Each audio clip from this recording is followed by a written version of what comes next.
Welcome to Season 2 of the Lypoedema podcast, hosted by Shell and Tiana. Our aim is to make noise around lipedema and educate as many people as we can about this disease. Our guest list contains professionals who work in the field and women who live with lipedema. Thank you for joining us. Therapist with a keen interest in creative movement and functional anatomy. Throughout her 14-year yoga practice, Emilie has found yoga to be a great support physically, mentally, and spiritually time and time again. When she was diagnosed with lipedema and hypermobility syndrome, Emilie relied heavily on her knowledge of the body and yoga philosophy in order to cope not only with the physical symptoms, but the mental load that comes with chronic pain and illness. Still navigating her diagnosis, she now wishes to share what she's learned to the lipedema community. Emilie teaches exclusively online for Always Yoga. Welcome back to the Lipedema podcast. We are your hosts, Shell and Tiana, and today we are joined by a special guest and yoga instructor, Emilie Fincher. Emilie, thank you for joining us. Thank you so much for having me. So, Emilie, how did you come to learn of lipedema, and when was that? Well, I think my story echoes a lot of the lipedema community. I was always wondering what was going on. I was always on the lookout for how to sort my legs out, how to sort my pain out. And I stumbled across someone on TikTok who had the same body as me and the same issues as me talking about lipedema. That was late 2022. And that sent me down the rabbit hole that we are all navigating right now. So had you been searching for answers for your condition prior to this? Absolutely. So I had a bit of a health crisis in 2020, and I was suffering from like swollen lymph nodes, fatigue, lots of pain throughout my whole body, but especially my legs. And so I was chasing lots of doctors, got lots of blood tests. I was diagnosed at the time with hypermobility and fibromyalgia. But even after receiving pretty excellent treatment for that, like my naturopath and my team really did help me out. Even though I was feeling a lot better, I was still like, why are my ankles always swollen? Like, why do my thighs always hurt? And so when I eventually did stumble on lipedema, it was kind of a puzzle piece moment where I was like, oh, okay.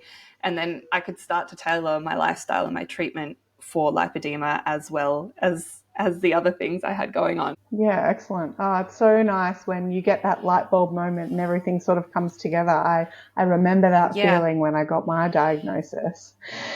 Yeah, definitely. So looking back after you got your diagnosis, when do you believe that your lipedema started to develop? I think like a lot of us, I noticed something was up even before puberty. I remember saying to my mum, like, why am I like bigger than everybody else? But then definitely had those big jumps as a lot of us do at puberty. A lot of teenagers would, point out how I looked a little bit different. And then again, a couple of times in my early 20s where I was like, well, that's a bit bigger and that's a bit bigger. So yeah, it progressed pretty textbook, to be honest. Yeah, that must have been so frustrating when you didn't have the answers. And I guess I recognize that question, why am I bigger than other people? And it felt like for me, it felt like my frame was bigger. It wasn't like my bones were bigger, which we know sort of isn't really true. But so you would see your peers and they would be, in our youth when we're all a bit smaller than we are when we grow up, but you would see them and go, oh, well, I'm like more solid, I suppose, than those people. I'm not doing anything different. For sure. Yeah. Well, Tiana, I know that you were as a child. Yes, that's it. I was just about to say, Tiana, I know that you were a dancer in your younger years. I was super active. I was a gymnast. I did circus training.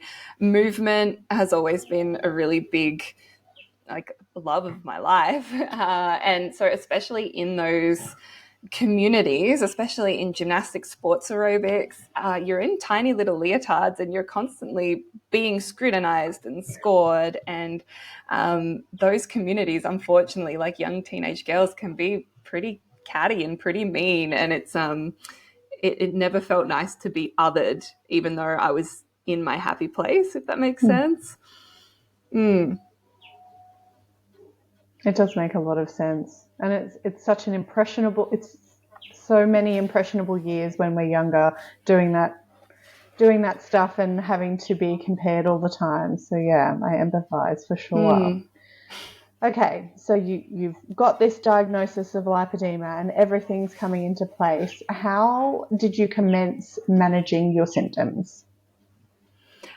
I am definitely an all or nothing kind of person. So the second I got my diagnosis, I really hit the ground running. I flipped my diet up. I've always really been into health, wellness, fitness, diet, but the way I was eating was probably not the most beneficial for my condition. So I flipped my diet around. I got into compression. I got into walking in the water and exercise in the water. I changed up the way I practice yoga and breathing to benefit my lymphatic system. I got into dry brushing. I bought a compression pump. Kind of you name it, I've given it a red hot go. And have you stuck with them, like the things that you tried, or they were just like you were trying things out and then you've like changed it up? I've definitely stuck with them. Things I might start off with doing them like every day or twice a day, and I realized I could actually get away with doing it every couple days or once a week. The only thing that I have tried and decided it wasn't for me was keto. I gave keto a red hot for about 3 weeks, and I think this is important for anyone looking at any part of conservative treatment, that the payoff or the potential payoff of keto wasn't really worth the I guess the mental drama it brought me. I think a lot of us have come from disordered eating and having a really tough relationship with food, and yeah, eating keto just brought up a lot of that, those horrible feelings around food. And I thought, hey, the potential payoff of eating this way is maybe not worth my peace of mind. So I've put that down. I will pick it back up when I'm ready, but that's really the only thing that I tried and didn't stick with. Everything else is a part of my life now. Yeah, I hear you with keto. Like I did try keto and it just wasn't for me. Like my body was throwing out toxins like crazy. I got psoriasis. Oh my God, my body was just went into panic stations. And like you said, more so, it was the mental thing. Like you can't have that.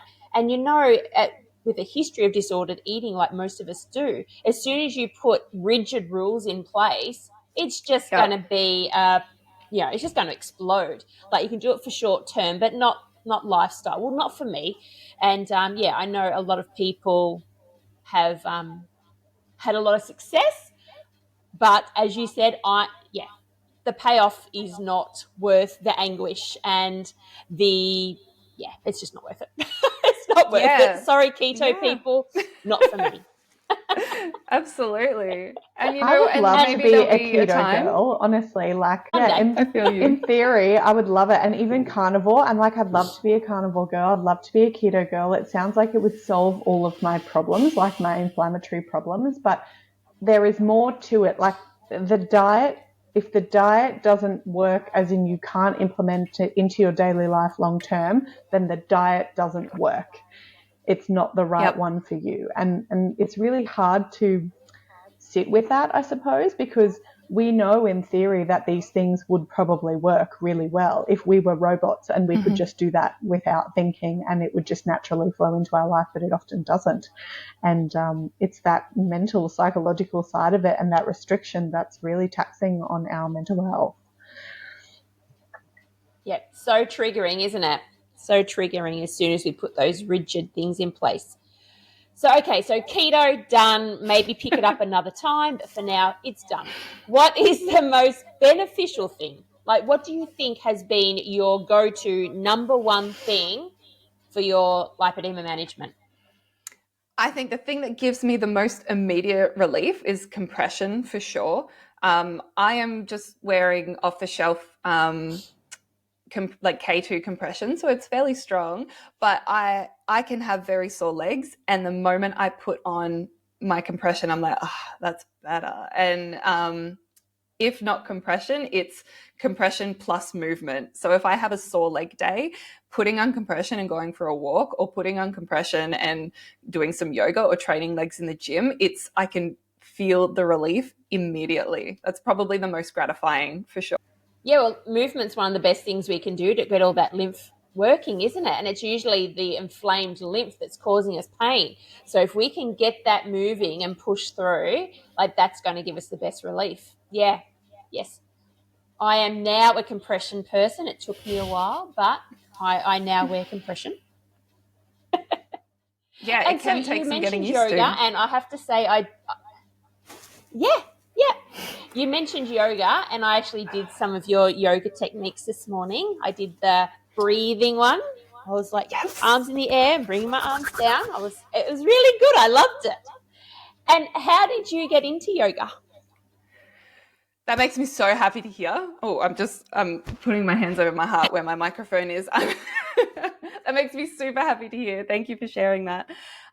So I mentioned before I was in the circus. I did circus training as a teen, and one of my instructors warmed us up every session with yoga, and I have always felt it doing gymnastics, doing circus. There is a sense of calm and quietness when you're lost in movement, and you might vibe with that being an ex-dancer as well.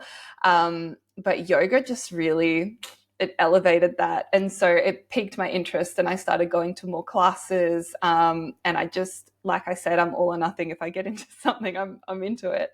And that would have been when I was like 17 or 18 years old, and I'm 32 now, so it's like an adult lifelong love affair for sure. When you said, Emily, that there's something like content, quiet, and almost meditative of movement, I completely agree. But in my case with dancing, it was thrashing my body around in a way that I loved to do, but it was quite thoughtless. So my, 35-year-old, 37-year-old now body can't do what my, 21-year-old body used to do in dance class. But because I loved it so much, I couldn't register that, and my mind would shut off, and I would get into this meditative state and just do the moves without any regard or respect for my limitations. And that's when in my 30s I started to develop injuries. So I think yoga is probably a much kinder form of movement than dancing in my 30 something year old body, and I would probably need to do that a little bit more.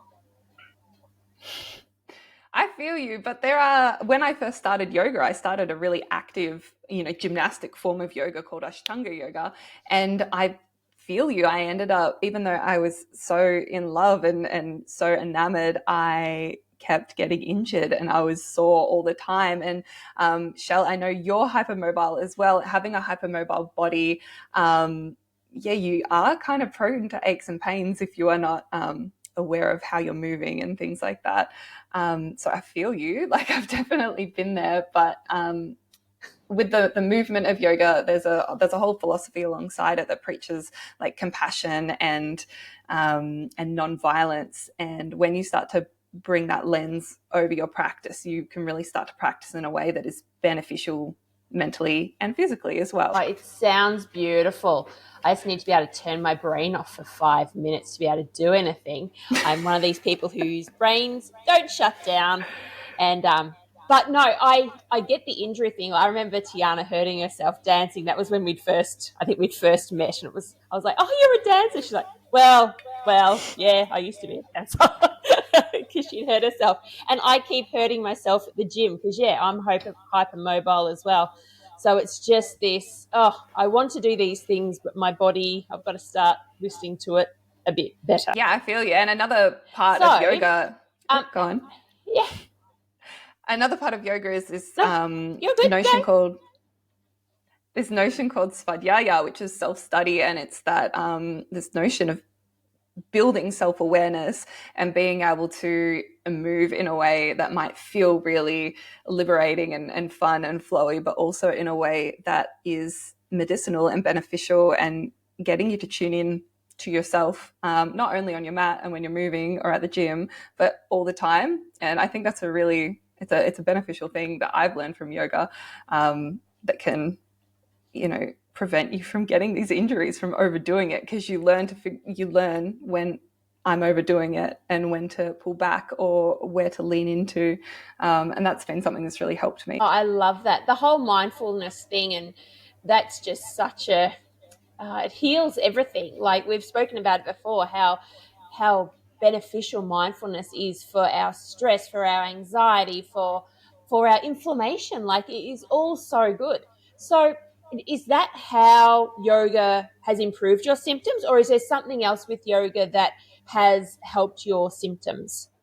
Well, I think whether it's, my symptoms or your symptoms or anyone's individual issues, yoga is it can be this all-encompassing thing. And yes, we can do these physical movements that affect our physical body, but it also it encourages that self-awareness and that self-compassion. So personally, for me, being able to bring more, I guess, like rehab kind of movement or lymphatic kind of movement into my practice, dealing with my physical symptoms, I can encourage lymphatic flow. I know you've both probably stuck your legs up at the wall at some point. I can improve them physically. But like you mentioned before, being able to self-regulate and have a little bit of autonomy and control over our nervous system, being able to calm ourselves down and regulate our cortisol levels is so beneficial for inflammation. It's an umbrella thing. We can do it for our physical our physical symptoms, our mental symptoms, and also just building resilience and compassion and discipline in just having lipedema. Getting a diagnosis can be such a mental load and can leave us with so much, anguish, like you said before, and grief. Even if you're not thinking about our bodies and dealing with our physical symptoms, just being told that you're chronically ill or that, that you've got something up, and we don't have as many resources as like other diseases. So you can feel so lost once you've got that diagnosis. Just being able to navigate that time, yoga's been such a massive help for me. And I think when I'm sharing yoga, that's what I want to share. I'm like, by practicing this, you're building a support from within, and I think that's really powerful. I love that. And yeah, I've said to Tiana a couple of times, like I've got to stop looking outward for things. Like I'm always like, oh, what's this I can try? What's this? But to go inwards and to start actually the autonomy over your own body and going, well, I don't need to follow this trend or this trend. Let's just tap into what I've already got in me and let's see what I can do. Oh, I love that. And are there any types of yoga poses that may not be appropriate for lipedema sufferers or hypermobility even? Because I know a lot of us have hypermobility as well. Is there anything we should avoid? In terms of people with lipedema, there's nothing that pops to mind that I'm like, no, don't do that. If it hurts, don't do it. If it feels uncomfortable or you feel unsafe or you're experiencing pain, doesn't matter what it looks like. Take a step back. But in terms of people with hypermobility, I could, and if you let me, I will talk about this a lot. Because before I found out I had lipedema, I was on my hypermobility fixation. And people who are drawn to yoga, to dance, gymnastics are generally people with hypermobility because they are naturally bendy, naturally flexy, and they're like, I'm probably going to be good at this, so I'm going to give it a try. And I'm definitely that person. But I like to differentiate between passive flexibility and active mobility. Shell, I've seen you on Instagram doing your functional range conditioning and your cars. I love to see it. But it is differentiating movement that you're in control of and movement that you're not in control of. And generally, sometimes in like practices like yin yoga or what we call like passive stretching is when you just kind of lean into a stretch and you might feel it in a joint and you might have like heaps of mobility in that joint and you might be like, I'm so good at this. But I would encourage people to get into their muscles rather than their joints. So even if you have to bring yourself out of a stretch a little bit and find some muscular engagement and find what we call active range of motion. So it's the range of motion that you can control using your muscles rather than the range of motion that you can kind of fall into. An example would be,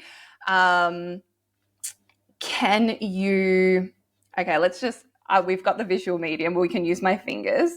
I'm flexible with my fingers. I can move them like this. That is my active range of flexibility because I can move my fingers using my muscles. My passive range is where I'll take my other hand, pick up my fingers and move them into, a stretch. That's my passive range and it's bigger than my active range.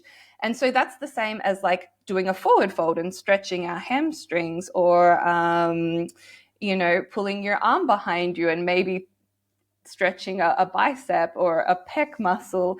If you are super flexible in your joints, you might be using the joints for the motion and you might be just bypassing that kind of muscular contraction.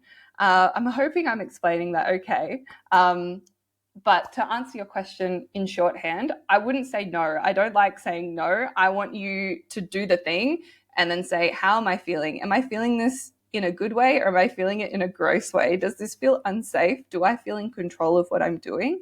And that's what I would encourage you to chase. And again, that just kind of circles back to that self-awareness, that self-study and figuring out what works for you. I love that. And you're right. I am seeing a trainer and he has got me doing all those the passive range and the active range, and I've learnt so much about that. It's been really cool. And I didn't, like, before that, I'm just like, oh yeah, my body just goes where it wants to go, my hips pop out and this happens, and it's like, well, that shouldn't happen. So now I'm trying to train my hips to be more in control. And another thing that my trainer said is, like, the pain from that is because your nervous system's going, hey, hang on a minute, we're not supposed to go that far. And so that's really interesting too. So, yeah.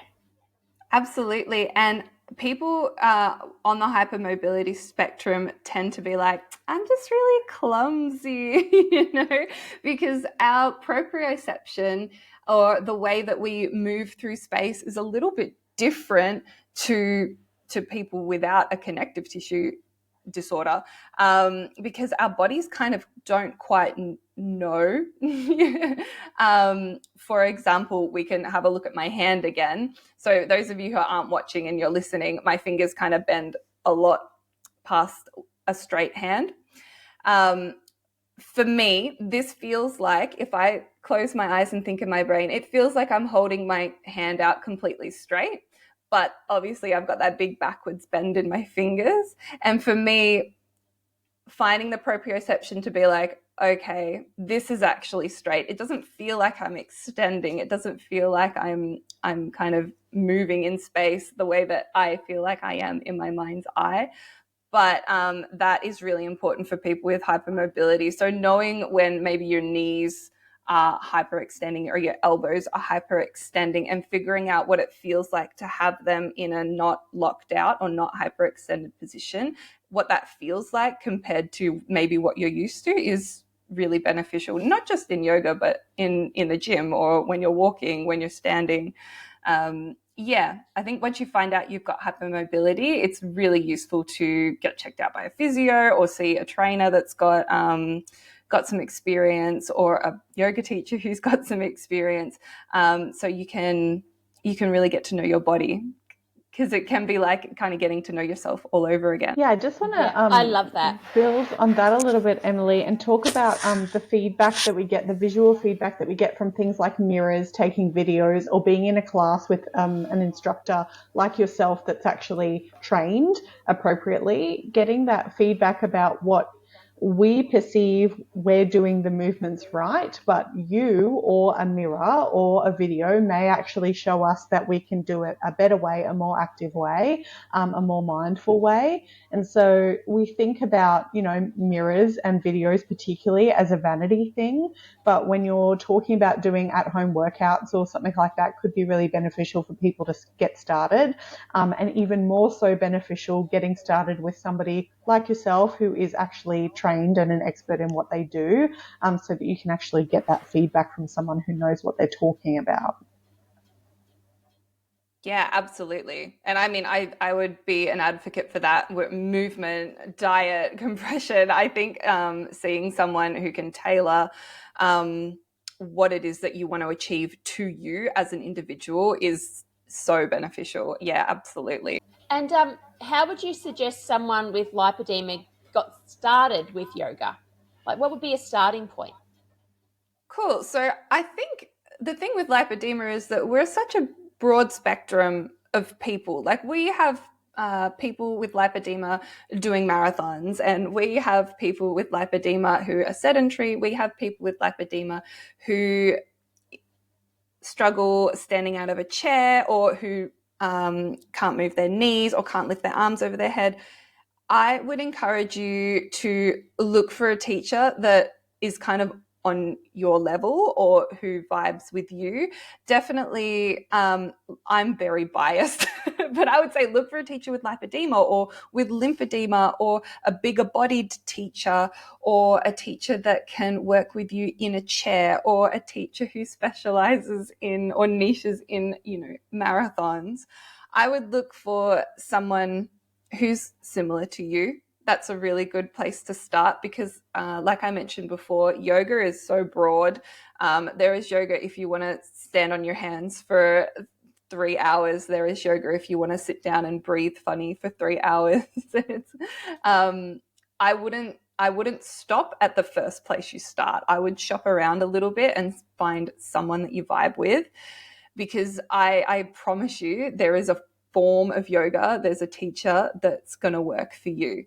So like many things, shop around. But say you want to, get off this podcast and go start right now and you want to do it to benefit your lipedema, I would start with breath. Breath is such a powerful thing that we can do for our nervous system. Breath is such an important part of yoga, and it is so beneficial for our lymphatic system.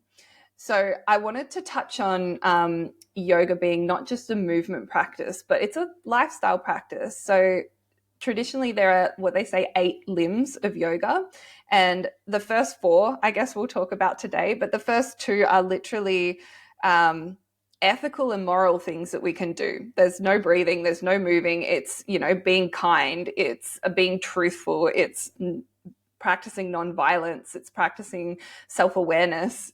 Stuff like that is so beneficial. And then our third limb is asana, movement, and our fourth is pranayama, which is breath. I would say what you can do right now is go and breathe. I love box breath or samavriti breath. They call it box breath because it has 4 even sides. You can practice breathing in for a count of 4 through the nose, if you can breathe through the nose comfortably. Hold your breath at the top at the count of 4, and then breathe out calmly, 4, and then hold it again for 4. And if you can't do 4, do 3. If you can't do 3, do 2. If you don't like holding your breath, don't do it. Like, everything can be modified in a way that it can suit you, and no matter how you modify it, it's going to be beneficial. And so by doing this breath, our breath is it's an autonomic thing. So like our heart beating, if we're not thinking about it, our body is going to breathe for us, provided we've got all the right conditions. But unlike our heartbeat, we can take control over our breath whenever we want. And I think that's such a powerful way that we can influence our nervous system. So taking these big, deep belly breaths, every big breath in and big breath out you take is a little love note to your body, to your system, saying, you're okay. You're in a safe place. You're all right to come down right now. Everything's going to be fine. And when we take these big breaths, I'm saying diaphragmatic breathing or belly breaths.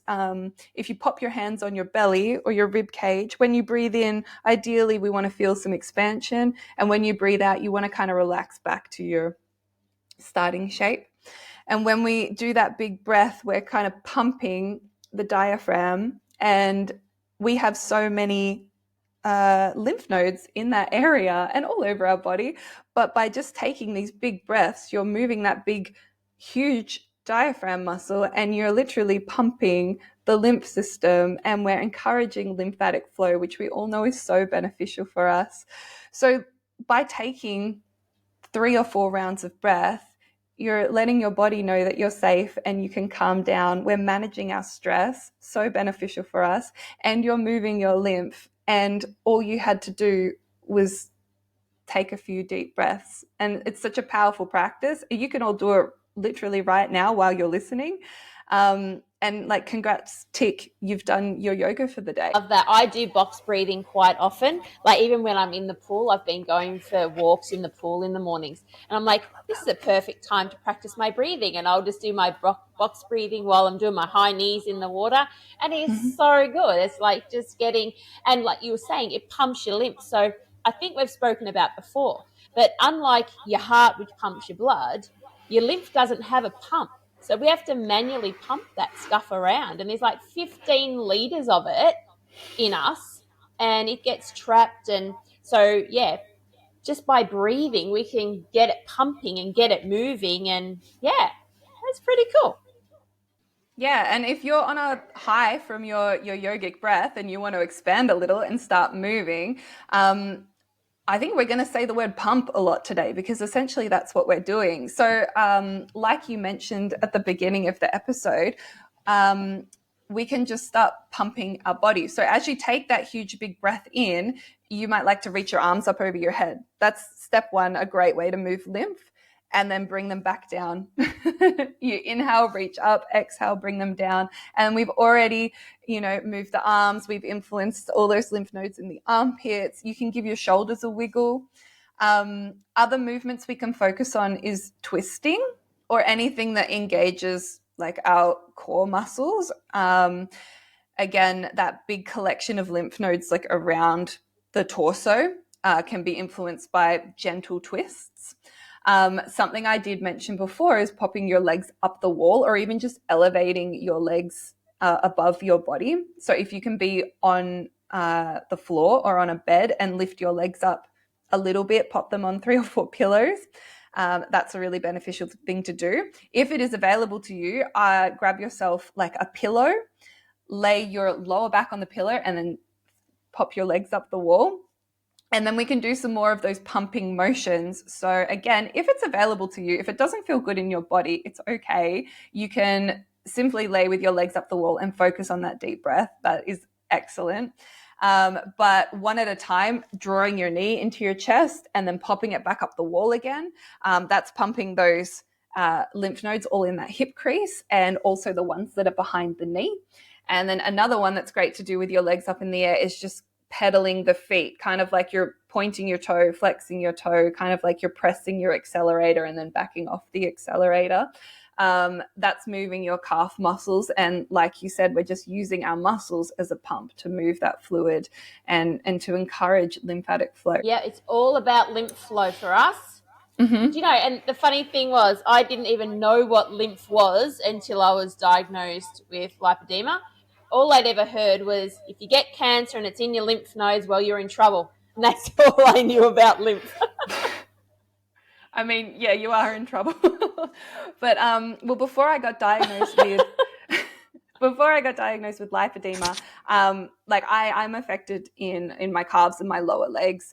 So I thought maybe I did have lymphedema, and I was seeing some practitioners who were giving me things to do to help my lymph. So I was already dry brushing before I found out I had lipedema, and already getting upside down to try to move that lymph.